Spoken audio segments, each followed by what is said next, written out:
I'm standing in what a few months ago was a really big field of grain. After that grain was picked, there was an edge that had a little bit of grain left, so I went out and I picked this piece of grain. In the Bible, these are called corn, but in reality, there wasn't any corn at the time. It's talking about corn as in kernels. So the head of the wheat, the head of the rye, is corn. And mixed in amongst things sometimes is something that looks very similar.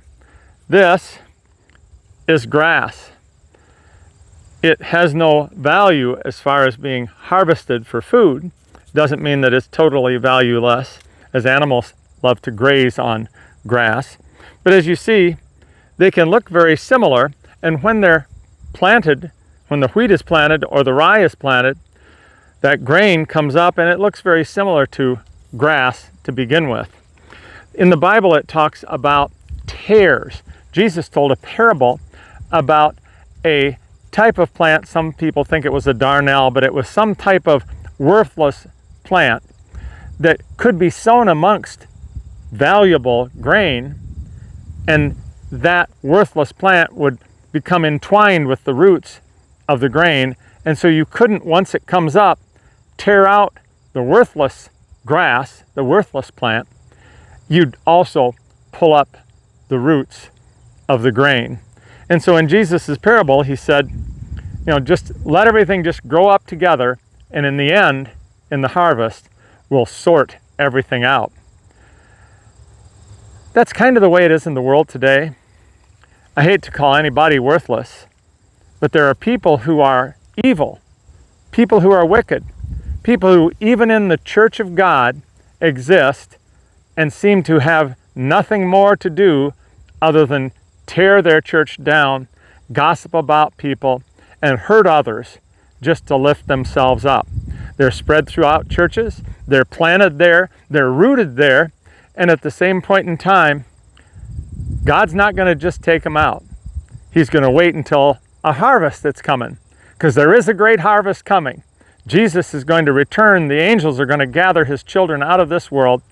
God, in the end even, is going to gather his children together, and we'll all stand before the Lord.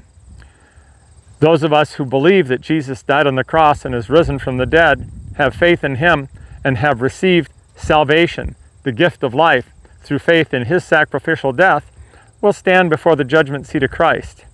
Those who have not will stand before the white throne judgment and face a terrible, terrible fate. Just remember, you don't want to be a tare. You want to have some value to you. Are you grain or are you just a weed?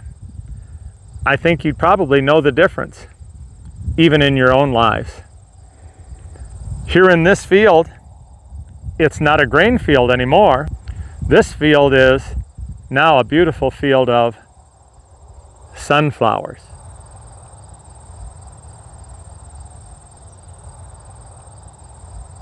Sunflowers are unique plants.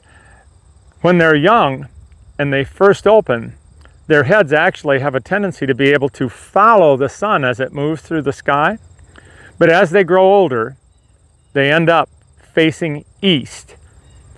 Interestingly enough, maybe you didn't know that when people are buried, they're buried with their feet pointing toward the east.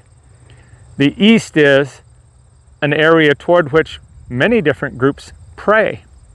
And in fact, the Bible talks in Genesis about how God planted a garden in the east in Eden, and it talks about how when Jesus returns, he's going to come back like lightning comes from the east to the west.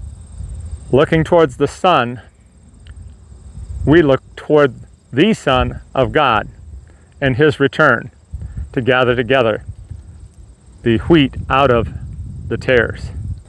I'm Dr. James Blanchard, and I'm all about the truth.